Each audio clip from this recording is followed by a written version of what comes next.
Welcome to the Baseball Together podcast with your hosts, Blackjack Brad and Briggy Blue Eyes. And now, Baseball Together. Baseball family, welcome to this week's episode of the Baseball Together podcast. I'm Brig. I'm flying solo. I am missing Brad. Brad, I hope you're doing well where you are with your family. This is 2 shows now where I've not had Brad, and it's just, it's a little bit icky. It's a little bit not my favorite. That's okay. He's having fun, and he's safe. Anyway, baseball family, we're really glad that you're here. Thanks for joining us this Tuesday morning for the big show of the Baseball Together podcast. As I said, I'm Brig. I'm going to be driving the ship this week. We got a number of things we're going to get into. We're going to talk about. We got some more deep diving because nobody's here to make sure I hit the brakes a little bit. So some things we'll skim over because they're newsworthy. Other things we're going to jump into because they're fun and interesting. So before we do that, I want to make sure to draw everyone's attention to one of my favorite things. So it ought to be one of your favorite things, and I'm assuming it is. Chinook seeds. They make the best seeds ever. Chinook seedery. Sunflower seeds happen to be one of our very favorite things around here, Brad and I. And so when Brad told me about Chinook, I said, okay, I got to try that. And then I did. And we immediately reached out to them, built a relationship, formed a partnership. And those are great people. They're great people. Great business practices, the whole shebang. And now we have a partnership with them where you can get 10% off your order anytime you order. It doesn't have to just be your first order. It can be any order. 10% off. You go to chinookseedery.com. Use code BTPOD at checkout. That's BT, Bravo Tango Pod, Papa Oscar Delta. That'll get you your 10% off. It supports us over here at the show. It supports them. Great people, great product, and it supports you as well. So, again, chinookseedery.com, code BTPOD, get you 10% off. I'm wearing my Chinook Seedery shirt tonight. That's how I'm feeling it. I'm feeling it. Just love them. All right. Let's get into some news, shall we? First things first, there's been a lot more updates on the Rafael Devers situation since it all went down. And I just thought, wouldn't it be interesting to get into some of those details? First thing I learned recently that I did not know is that Rafael Devers grew up a Red Sox fan. Which I guess doesn't all the way surprise, given that he is Dominican and some of the greatest players that he would have grown up watching who are also Dominican happen to be Red Sox. So how can you not grow up a Red Sox fan in the Dominican watching players like Big Papi, Pedro, Manny? I don't think it's possible, okay? So when all of this went down, you can imagine... Yes, it's a business decision, but you can imagine the difficulties, emotional difficulties of being in Rafael Devers' position. Here he is. It's his favorite team. He's the franchise guy, face of the franchise, signed a big deal, long-term deal, lots of money. We have all the faith in you, buddy. You're our guy, etc., etc. And then suddenly, they start treating you like garbage. Because... honestly, that's what this all sounds like. The more I look into it, it just sounds worse and worse and worse when looking at the Red Sox as an organization. Now, I'm a Yankees fan, so being able to say the Red Sox as an organization look bad is not a bad thing for me. I'll admit that. But I will also admit that even as a Yankees fan, saying that an organization is capable of handling, or not just capable, but just handled this situation with a marquee player this poorly, that's bad for baseball, and that hurts my feelings more than any joy I get as a Yankees fan bagging on the Red Sox. Apparently, none of the franchise players whom I just named, who are also Dominican guys, superstars, David Ortiz, Pedro Martinez, Manny Ramirez, none of them were asked to intervene. None of them were asked to speak to Rafi Devers in an effort to sort of, put the fire out or, arrest the bad blood as it began turning that way. And to me, that makes no sense. Why wouldn't you do that? I'm not the only one who feels that way. An interview with Pedro Martinez came out where he said the same thing. He's like, nobody reached out to us. Nobody asked us to invite him to a barbecue. Nobody asked us to, can you come over to my house? Can I come over to your house? Can we sit each other down and privately discuss this? No, the Red Sox, they took it to the media and they let that become a fiasco. So if Pedro is willing to come right out and say, I think the Red Sox blew this, man. They could have done a million things. He brought up Jason Varitek as well. He's like, he brought up all these guys, himself included, who could have and would have loved to have jumped in and mediated between the two parties, between Devers and the organization. But that was never a question. It never happened. I think that alone tells you the whole story. I think at some point they had just decided they must have been done with Devers. And it's too bad that they could have done something and maybe any number of things prior to it spiraling so far out of control that everyone's ready to just cut ties. You can imagine the ego hit that it would have been for Devers for them to say, hey, you're our guy. And then apparently, and I don't know, I wasn't there obviously, but apparently even in the in the free agency signings off-season hot stove market, in the flurry that brought Alex Bregman to the Red Sox, apparently that conversation still wasn't necessarily had with Devers. And if it was, he was being pat on the head. And even past that, when they brought in Bregman, they say, hey, I heard that there were some, diagrams and models and statistics were presented to Devers to say, hey, we're still better with both of you, and we're even better if you'll just pick up your bat and put your glove down. And we all saw how that played out, how long it took, how much back and forth there was in the media with Devers saying, what do you mean you don't want me to play in the field ever? What do you mean put my glove away? So for him to say, okay, whatever, I'll do it, right? Must have been a significant acquiescence, I guess, for Devers to do that. And then they suddenly need him again, right? And we saw how it all played out. I'm just shocked, and I can't be the only one who's shocked that they didn't seem more prudent to bring in a guy like Pedro Martinez, or specifically David Ortiz. That's the guy I think, okay, why are you not talking to Poppy? Why is he not coming in to talk to your guy to try and see it from his side, if nothing else? Like, yes, these guys are Red Sox first, right? There would be Rafael Devers second as far as priorities go. We know that. He's going to know that.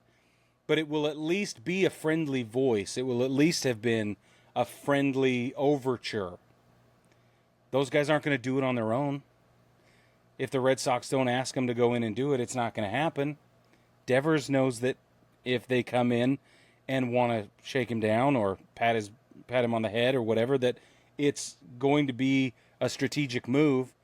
But at least it will have been operating in good faith, which apparently was the opposite of what happened. Talk about operating in good faith. Last time we talked about this, Brad and I did some internet sleuthing, and we also did some speculation. And one of the things that we discussed was they probably didn't, like Buster Posey probably jumped in there, scooped this opportunity up before anybody else got a chance, and maybe even had said something to the effect of, don't tell anybody we're doing this. Let this be between you and I, or you and me, or whatever it is that happened. But apparently that's not the case either, because now we know that the Cubs were interested. The Braves, the Padres, the Mariners, and the Blue Jays now have all been outed as having been interested in or in conversations with the Red Sox about trading for Devers. It was not a one and done with San Francisco. It was not all the way with Buster Posey in and out and ran off with the situation. Now, those other teams there's probably plenty of reasons why it didn't go that way, right? Like, where are you going to put Devers in Atlanta, for instance? They've got a third baseman that's really great. They've got a really great first base situation, and he doesn't want to play first base anyway, and they got DH options all over the place. So that's not a problem, right? The Cubs make a little bit more sense, because what happens when this Kyle Tucker thing ends? Then you got to go, okay, what are we going to do at DH now? Well, maybe Rafi Devers. Now it's not possible. So anyway, it wasn't as quick and clean. Buster Posey didn't just come in and steal from the cookie jar and run off. It went a little differently than that. So I think that's important. It will continue to add to this sort of the saga that's happening, and it's all relevant. And the reason it's all relevant is because this trade deadline situation is coming up very quickly, and there are a lot of teams that need to make a lot of different moves to fill in some gaps. Some teams are desperate to fill in some gaps, and I think this has shaken up what people are willing to absorb in terms of contract length or in terms of contract amount, and that is specifically interesting when you look at where Devers may have gone. Let's say the Blue Jays, because they just signed Vlad to an enormous deal, probably overpaid him. Certainly overpaid him when you compare him with Devers, I would say. I think if you can make a case between, if you're just going to compare the two guys, and if you're just going to compare their bats, Devers probably wins out for less money. Just my opinion. Really quick, Big Papi did come back. David Ortiz posted recently a photo of his number 34 statue at Fenway Park. And the quotation he left on the post, the image post, was this, quote, "The thing is, to have someone like this at Boston, you have to just not be a hitter. You have to be the whole package." Certainly, Big Papi's the whole package, right? He was no slouch on the field. Certainly, he wasn't a spectacular defender, but he could hold his own, absolutely. But at the plate, the dude's in the Hall of Fame now, right? Just for his plate appearances. That's all it is. So, to me, this goes to show you that, yeah, he's not wrong. Devers needed to have said, we all hope he would have said something like, "I'll do whatever the team needs me to do, man. I'm here for you." But if they're treating him like poor, like real poor the whole time, then, he's not going to be motivated to respond that way. But as I said earlier, when you talk about these guys like Ortiz, Pedro, Manny, whatever, you end up with a cadre of heroes whose loyalty is to the organization, not to the player Rafael Devers. And this, I think, further proves that. Papi gets on and says, you got to do what the team needs you to do. You got to be more than just a hitter. And you got to be the whole package, which is a backhanded way of saying Devers is not the whole package, or was no longer the whole package, or was no longer even willing to be a whole package. And to me, that reads as David Ortiz washing his hands of the situation. Cutting ties, whatever it is, this seems like this, I don't know. It's very specific, like, and I'm done. Here's my official position. It's kind of what it feels like. Last thing on this, Rafael Devers has now played a handful of games for the Giants.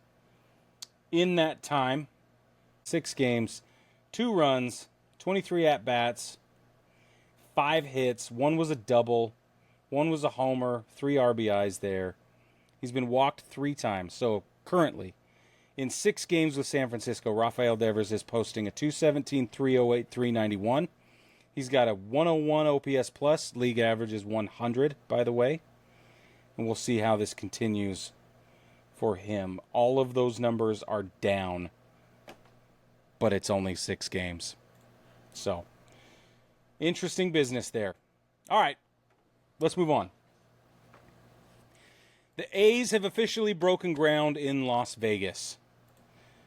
They have broken ground in Las Vegas. Construction began, and they had a press conference, a breaking ground press conference, as to the construction of the new ballpark began. It's a $1.75 billion project for the new ballpark. It's where the Tropicana used to be in Vegas. It's on the Strip. It's going to occupy about 9 acres worth of land. It's 33,000 seat capacity, 33,000 person capacity. I think that's 33,000 seats, and then there will be standing room and things like that.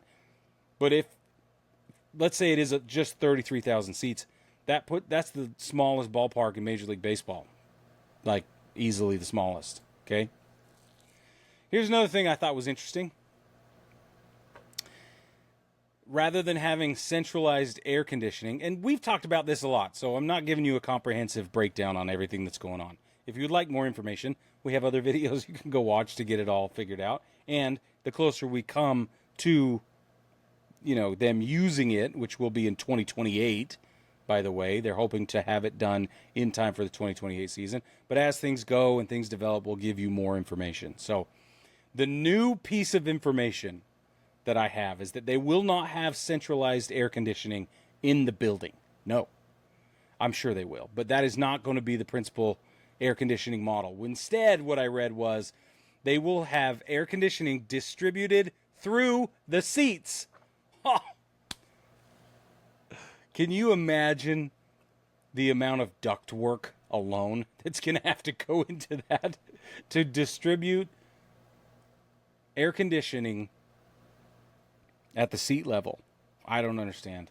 That might be worth that 0.5 or 0.05 B alone just to figure that out. I have to call somebody who's in construction and HVAC. Baseball family, if that's you, jump in the comments. And if you've had any experience building, renovating, etc., ballparks or stadiums of any kind, jump in the comments. I want to talk about it. Send us a message. You can, by the way, send us a message in a number of ways. You can go send us an email. You can drop us a voicemail. You can slide into our DMs. All of that information is available in the description, so take a look at that. And if that's you, I want to talk to you. Last thing I want to say, there was one major message that came through during the breaking ground ceremony. The groundbreaking ceremony. It feels weird saying it's a groundbreaking ceremony because this kind of ceremony happens every time they break ground for something. So it's not groundbreaking, but they're breaking ground. You're with me. You get it. John Fisher, owner of the Athletics, basically came with one kind of banner cry, rallying cry, if you will. We are Vegas's team. That's what he was saying. We are Vegas's team. Now, here's where it gets really interesting. And for me, exceptionally juicy. We knew this man had turned his back on Oakland a long time ago. We knew that he was cheap. We knew that he was borrowing money against money he'd already had borrowed. We knew that he was running deals into the ground, selling off guys every chance he got, failing to put a winning product on the team as often as he could possibly manage to. And now we get this gem. During this ceremony, during the press conference for the breaking ground, he said, quote, "We are a local team," quote, "and we want to start from the youngest of fans." They had a bunch of little leaguers there. "We want to start from the youngest of fans because if you can get the kids, you can get their parents. It takes less time than you think. What really takes time is to have a winner."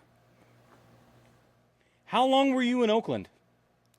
How long were you in control of this organization in Oakland where you assumed a fan base, where you walked into loyalty, where you were gifted an entire city, an extended family of supporters, of hopers and dreamers, of people who've been fans of the A's forever, who are raising new A's fans, who are coming to the ballpark every day, who are excited to bring their kids to the ballpark every single day. You're going to tell me that it takes less time than you think to build these kids into A's fans?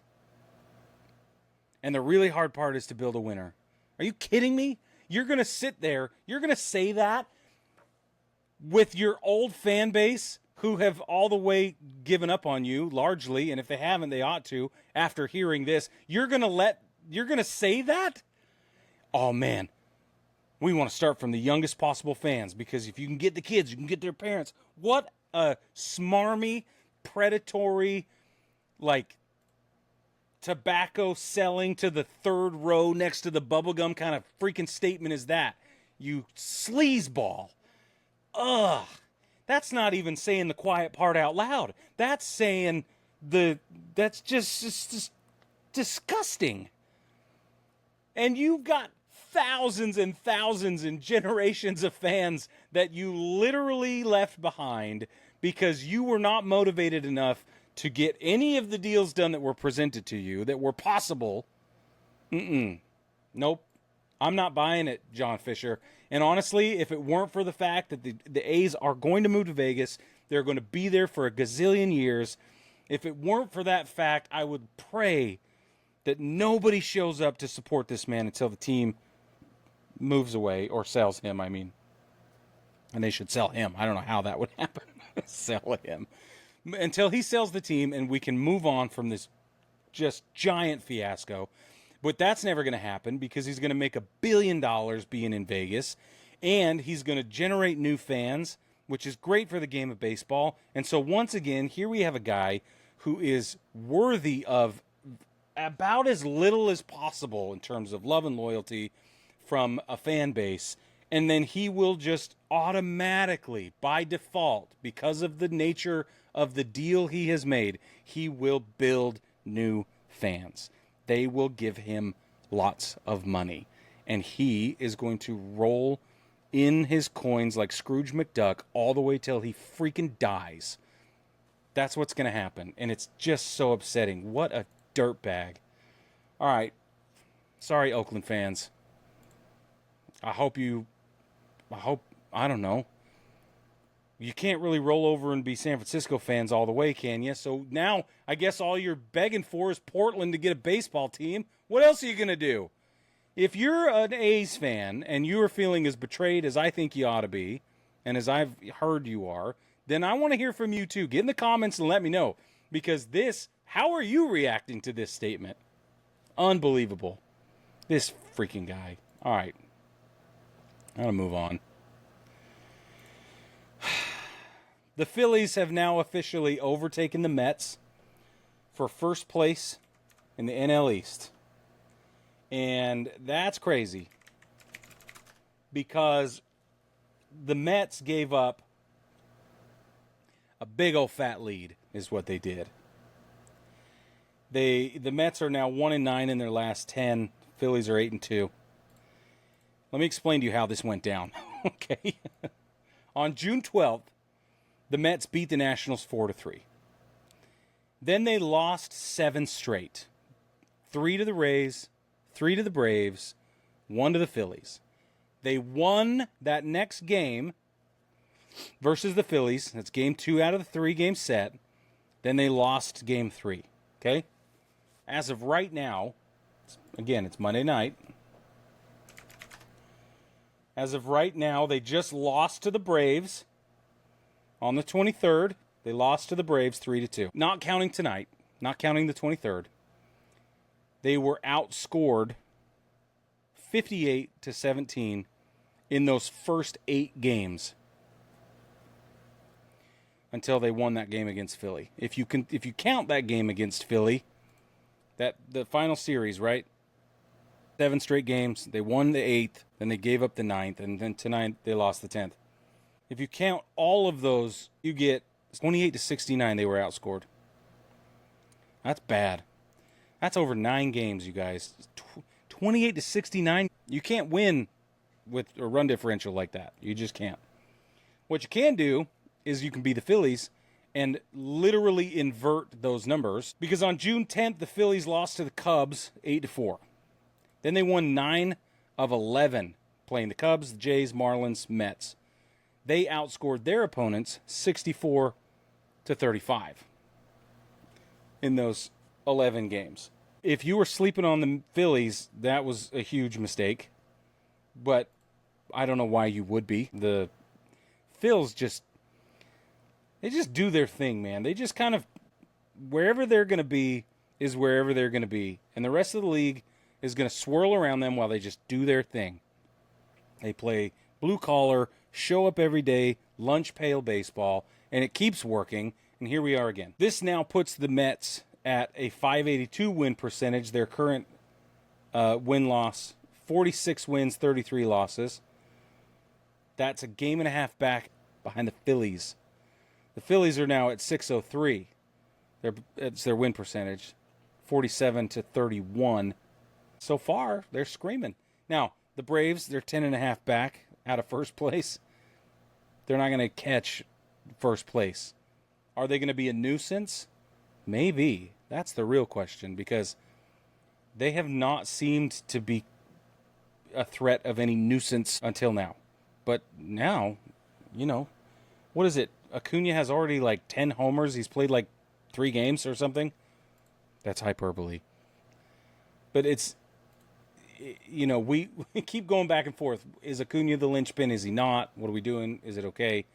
I still don't think he's the one guy who's going to right the ship. I don't think so. But I do think they have what it takes to right the ship. Not for first place. They're not going to catch anybody in first place. But they might make it to the playoffs, and that's astonishing. Anyway, there's your NL East situation as it stands. Don't walk away from the NL East all the way yet, because I got something coming up later that is specific to the NL East we're going to get into. But before we do that, we got to talk about hit by pitch, okay? We got to talk about guys getting beaned. Tatis has now been hit by a pitch. Fernando Tatis Jr. has now been hit by a pitch 4 times in the last 7 games against the Dodgers. He's been hit by a pitch 1 time, playing everybody else.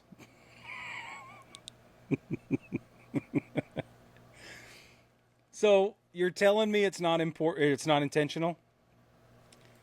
Seems hard to believe.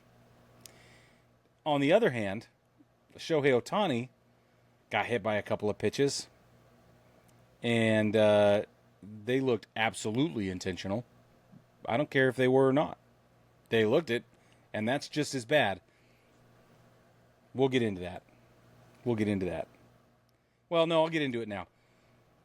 Shohei Ohtani is the classiest man maybe we'll ever know. Ever. I don't know. The guy gets hit by... He takes a 4-seamer in, almost gets hit by it. Thigh high, shakes it off. Okay, whatever. Then he takes a 4-seamer to the thigh, and he goes, okay, whatever. Tensions are already high, okay? There's all this other stuff going on. Tensions are high. He waves to the dugout, to his teammates. He's like, no, don't worry about it. It's okay. Everybody shake it off. I'm good. Not going to make a thing about it. The end. Okay, that we've seen. Maybe not very often, but, we've seen it. What we don't see is then that same guy, in this case Ohtani, who got hit by a pitch, put his hands behind his back, walked to the opposing team's dugout, and in a conciliatory gesture, or in a gracious move, de-escalate the situation. Nodding, bowing. Unbelievable. Okay? Benches have still cleared and all that. That's not the point. The point is he's classy. All right, so I'm going to give a lot of credit to Tom Verducci. He's a baseball writer over at Sports Illustrated. He did a huge breakdown on hits by pitch, specifically considering this season. I would encourage everybody to go read it. It's fascinating. He did really an excellent job. And by the way, anytime Tom Verducci writes anything, it's exceptionally worthwhile. So get on over there. And if you don't have a subscription to The Athletic, you don't need one, because it's on Sports Illustrated.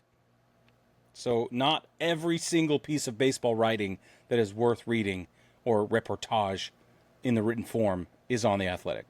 even though they do an absolutely phenomenal job, and they absolutely carry the banner from the front of the pack. But this one was great. It's a Sports Illustrated. This season, we have seen broken bones from hits by pitch, right? Chris Taylor broke his hand. Sean Murphy broke a rib. Tyro Estrada his wrist. Andrew Benintendi his hand. Jake Cronenworth rib.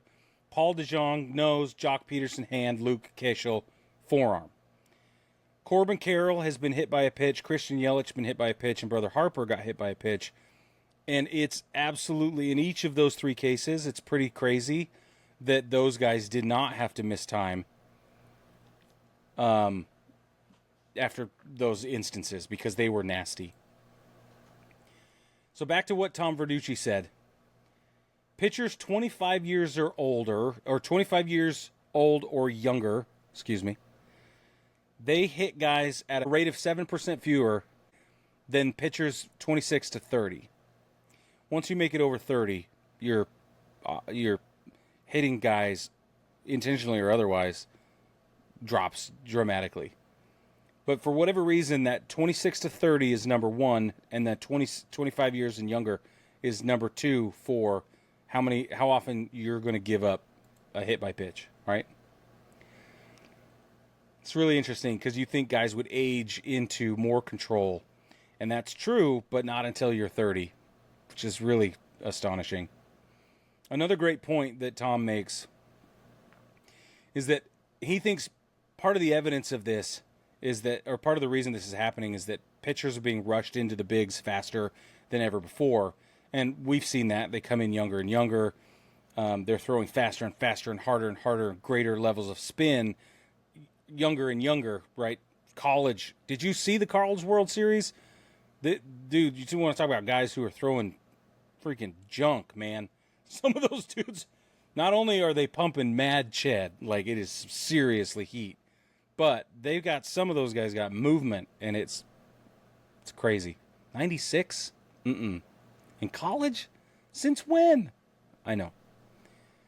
Okay, here's some of the evidence he gives for guys being rushed into the big leagues. I mean, I think he's right. The eye test will tell you he's right, but here's the data. We're almost halfway through the 2025 season. We've already seen 709 pitchers. In the 2014 season, we saw 692 total. The whole season is what he says. It was 11 years ago. Obviously, half of that 709 we've seen has been in LA because everybody's hurt all the time. Which honestly it has to have something to do with driveline. It seems to be, and I don't know, I don't have all the information in front of me, but it seems to be that LA's pitching woes began in earnest when driveline got more and more and more involved in the pitching operations for the Dodgers. That's just what it seems like, okay? So we have this epidemic level, which is Verducci's word. We have this epidemic level surge in guys being hit by pitches. And the problem is it's more dangerous than it's ever been with spin rate, with velocity. If we can't get our location figured out, we're in trouble. Verducci uses the word armor a number of times. He says, how many times do you guys see come up to the plate without any armor? It's like, never, dude. They're coming up there like they're dressed for battle because they know where their swing mechanics bring them in, into the base path or the path of the baseball as they're going to swing through the zone. And they are padded in those areas. It was a long time ago where all you would see really was shin guard or maybe the top of the toe cover or top of the foot covered. But now there's like these elaborate, like layered padding everywhere. Hands, wrists, elbows in various ways. And I'm for it. I'm all for padding. I think it's great. I think if you can protect yourself, you should. But why do we have to protect ourselves at that level? And especially if there's not a previous injury that you are protecting. If it's only preventative, then what does that tell us about what's happening in baseball and what needs to happen there? Because guys are getting hit. I also think guys are crowding the plate more and more, and that's part of what Verducci says too. Go read the article. He's going to always do a better job of explaining it on paper than I can do in person or on video. So check it out. SportsIllustrated.com, Tom Verducci. Couple things I want to talk about. Umpires. Let's talk about the Jarren Duran situation. We've got Boston in San Francisco. It's the top of the 8th. Boston is trailing San Francisco 5-8. There are 0 outs. Jarren Duran steps up to the plate. He's batting 5th. Duran rips a base hit, goes straight into right field. Yaz fields off the hop, makes a throw to second. Duran dives, slides in, give a one-hopper on the throw into second base while Duran is sliding through the bag.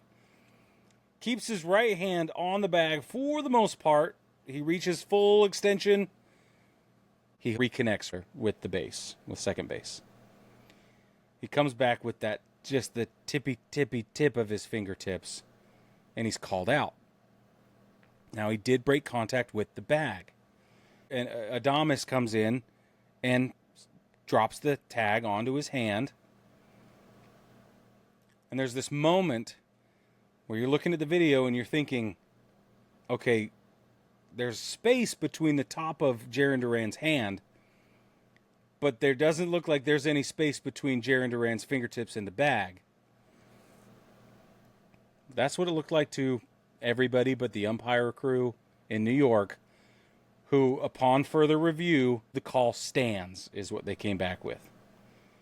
Duran walks off, says, forget that. He gets tossed. Out trots Alex Cora. He's got to defend his guy. He gets tossed.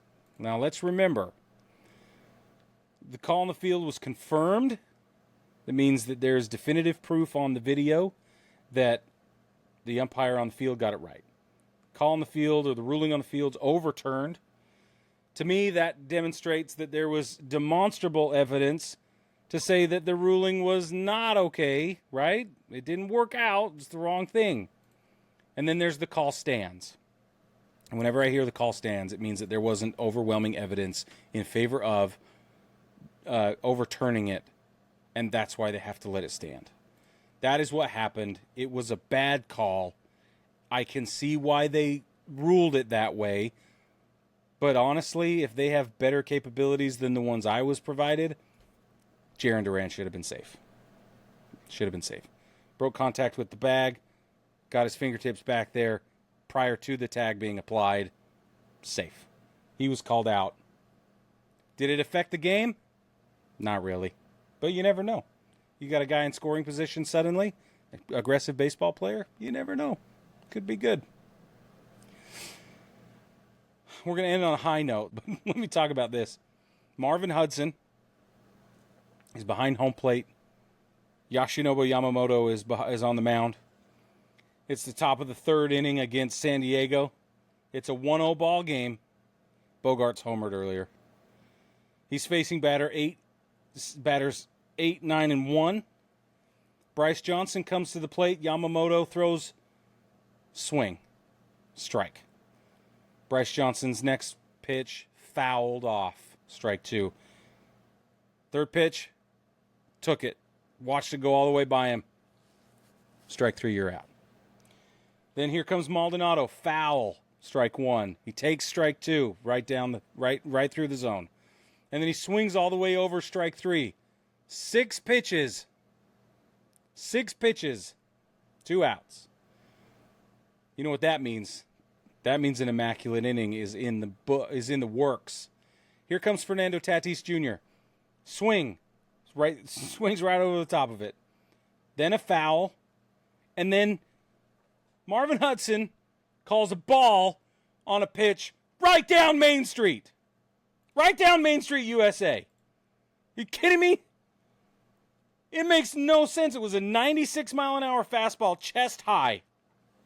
And the umpire took away the immaculate inning that he didn't just earn, he deserved. I don't think we'll ever know why. Unbelievable. I'm so mad. I'm not even a Dodgers fan, and I'm so mad. I'm not even a Padres fan, and I'm mad. I don't care one way or the other than this is abhorrent. So I don't know what has to happen with the umpires union. I don't know what kind of punishment he'll receive. Probably nothing. He'll probably just get a stern talking to. But that's it, if that. Anyway, Yama follows up with a curveball that lands just barely below the zone. That gives him ball 2, and then he sends Tatis swinging. He got the third strike on a swinging strike. 93-mile-an-hour cutter, low and away. Yama eventually went 6 1/3, 7 hits, 3 runs. He earned every one of them, obviously. 5 strikeouts with that one homer to Bogarts. His ERA is now 2.76. All right, here's the last thing. It's good news. We have umpire scorecards. Love umpire scorecards. Austin Jones, umpire behind the plate, calling the Arizona-Colorado game. Colorado won, by the way, Sunday, June 22nd. Colorado won 4-2. Overall accuracy, 99%. Expected accuracy, 93%. Overall consistency, expected, 94%. He was 99% consistent. Relative accuracy, 6.5% above accuracy. He called 122 of the 123 taken pitches correctly. So if a guy didn't swing at it because it was outside the zone, he missed 1 of those. 1. That's it. Here's what the impactful missed call was. Top of the 8th, Vodnik to Perdomo, 0 outs, bases empty, 1-0 count, strike is called. It's actually a ball. That's it. That's it. 97% expected called ball accuracy. He got 1 wrong, 99%. Called strike accuracy, major league average, 88%. 0 of the 30 strike calls were actually supposed to be balls. 100%. Way to go, Austin Jones. Way to go. Do it again tomorrow. Well, or in a handful of days when you're back behind the plate. All right, we're going along. Let's try and wrap this up. Last thing we're going to talk about is All-Star voting. Phase 1 of All-Star voting closes June 26, noon. That's Eastern time. Aaron Judge of the Yankees and Shohei Ohtani of the Dodgers are the 2 league leaders. Aaron Judge has approximately 2.70 million votes. That'll put him in the starting spot automatically for the American League. Shohei Ohtani, 2.52 million approximate votes. That guarantees his spot as a starter for the National League. They are the only 2 guaranteed starters as of 11 o'clock at night on the 23rd. Here are some of the notes that I think are, we're going to go over this really fast. I've got some notes. First things first, the American League. Cal Raleigh, 1.9 million votes. Almost guaranteed he takes the spot and is the starter. Adley Rutschman is behind him with 1.26 million. Solid second place.